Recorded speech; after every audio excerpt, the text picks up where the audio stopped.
Good morning on this Monday. Dan Hardenbrook coming to you from the Duke Sports Shop Studios, downtown Newberry. Hope your weekend went well. Let's get back into it with the latest look at your local news headlines. It's from all around the region. This is your Monday edition of the Newberry News Update on M123 FM.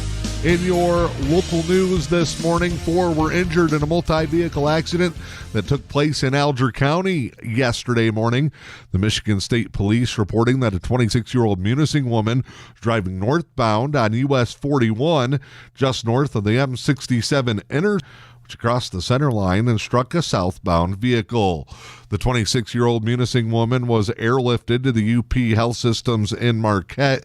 The 3 occupants of the vehicle that was struck included a 44-year-old driver of a southbound vehicle who was traveling with a 46-year-old man and a 12-year-old boy. Those 3 were also transported to the UP Health Systems Marquette via EMS. Cause of the crash remains under investigation. Michigan State Police were assisted by the Alger County Sheriff's Office, Rock River Township Fire Department, Matthias Township Fire Department, Alger County Trenery EMS, and the UP Health System EMS personnel. The Michigan Department of Natural Resources has announced this year's grant cycle is open with up to $100,000 available for UP deer habitat improvement projects. The Department of Natural Resources bringing back its Deer Habitat Improvement Partnership Program. The application period for this year's cycle is now open. Michigan Department of Natural Resources says that the initiative is a cooperative grant program that's designed to enhance deer habitats on private lands all across the Upper Peninsula. The program, now in its 14th year, is an initiative supported by the state's Deer Range Improvement Program, which is funded by a portion of deer hunting license sales across the state. So far, the program in its history has invested over $850,000 in UP deer habitat enhancements. It includes more than 100 projects in nearly all UP counties, and has seen thousands of acres of deer habitat enhanced. New individuals are eligible this year. Private individual landowners who have a certified forest management plan that is qualified for eligibility for enrollment in either the state's forest stewardship program or the U.S. Department of Agriculture's Natural Resources Conservation Service Farm Bill program also own a minimum ownership acreage of 400 acres, are eligible to apply for grant funding. The DNR says the March 11th deadline to apply will include $100,000 in grants given out, with the largest amounts at $15,000 each and the minimum amounts awarded at $2,000.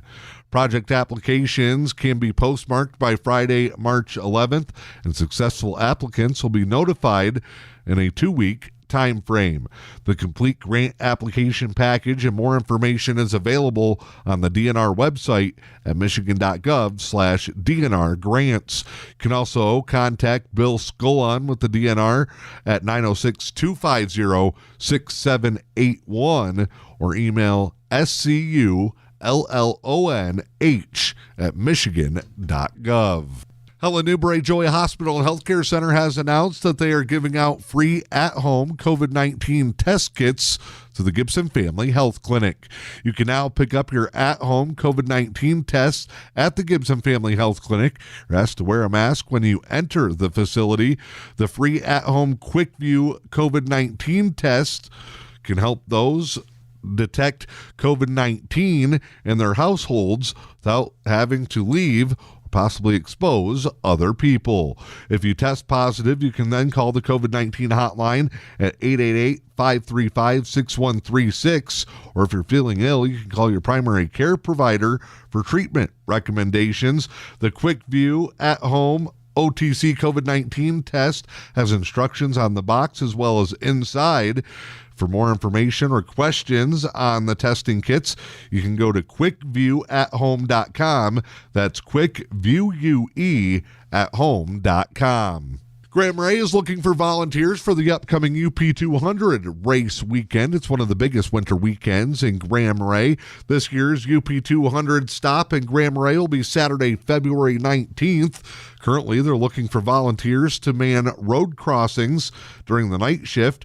The volunteer period will start at 5 p.m. and go to when the last team leaves. They have 6 crossings that need to be filled. They're also looking for volunteers to do traffic control at the community center that day from 9 a.m. to 1 p.m.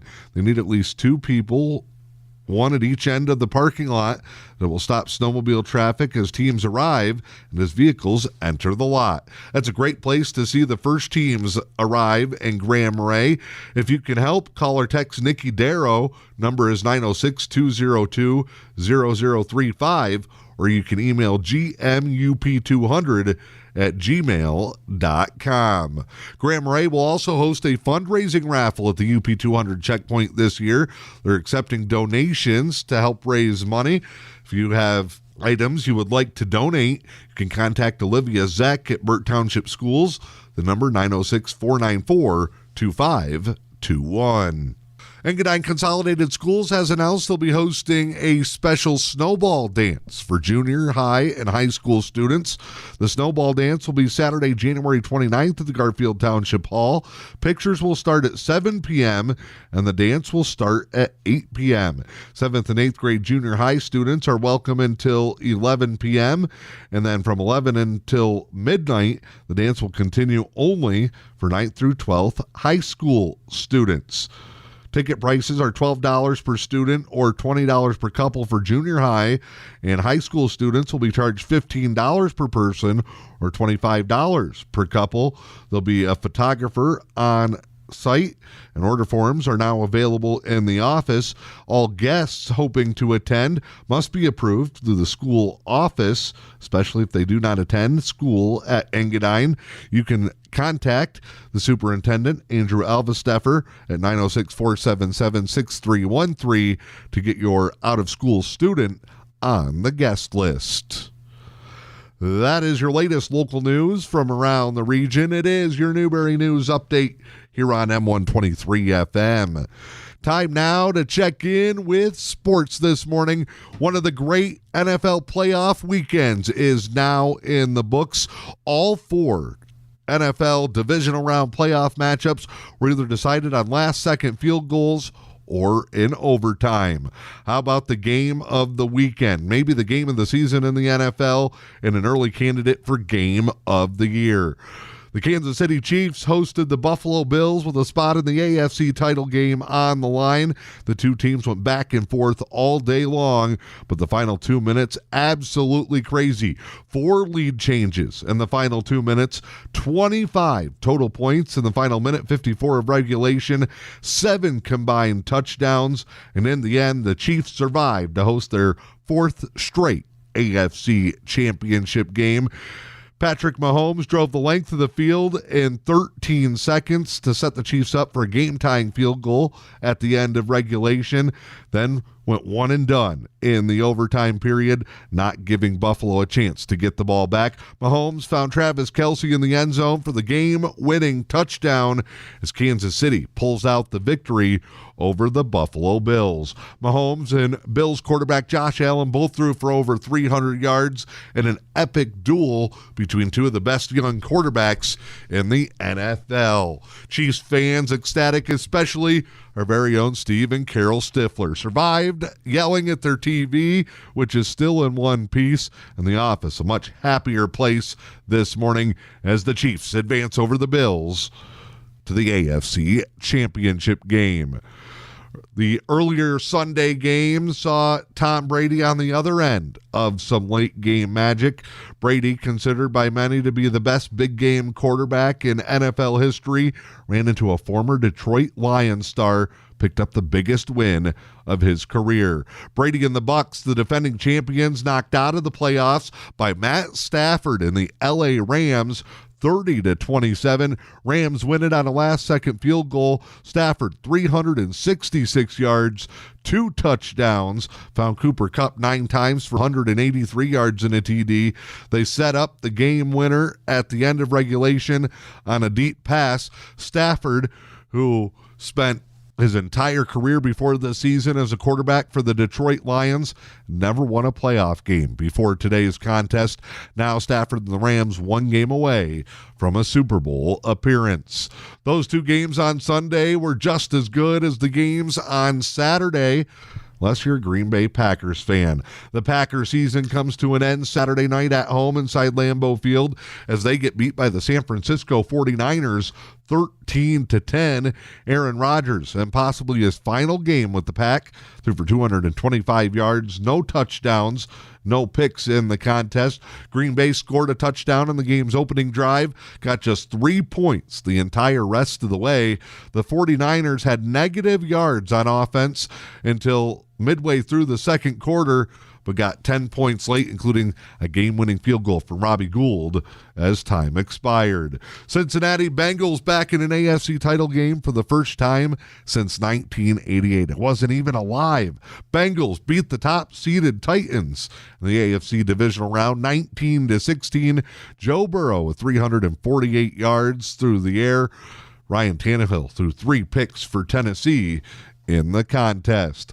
That sets the stage for next Sunday's conference championship games and the AFC championship game. It'll be the Bengals visiting the Chiefs, 3 o'clock on CBS. 49ers at the Rams, Sunday night, 6:30, the kickoff. The 2 winners go to the Super Bowl February 13th. Not just big wins on the football field, but also on the hardwood, especially for the Michigan men's basketball team. They pick up their second straight win after their COVID cancellations earlier this month. Wolverines pick up their biggest victory of the season, knocking off Indiana 80-62 on the road yesterday afternoon. Wolverines were led by Hunter, 25 points. Caleb Houston added 19. How about this? Michigan 33 years made in the victory as they go to 9-7 and 3-3 in Big Ten Conference play. Your latest local weather forecast for the day: cold and snowy. What else is new in the Upper Peninsula? We'll see mostly cloudy skies, highs today in the upper teens, wind chills hovering right around 0. Southwest winds 5 to 10, gusting as high as 20, and an inch of accumulation possible. Tuesday, 50% chance of snow, cloudy and cold, a high near 8, wind chills -5 to -15, east winds 5 miles per hour. Wednesday, partly sunny, but still going to feel cold, even if it looks nice. Highs only in the mid-teens. I'm Dan Hardenbrook. This is your Monday edition of the Newberry News Update on M123 FM.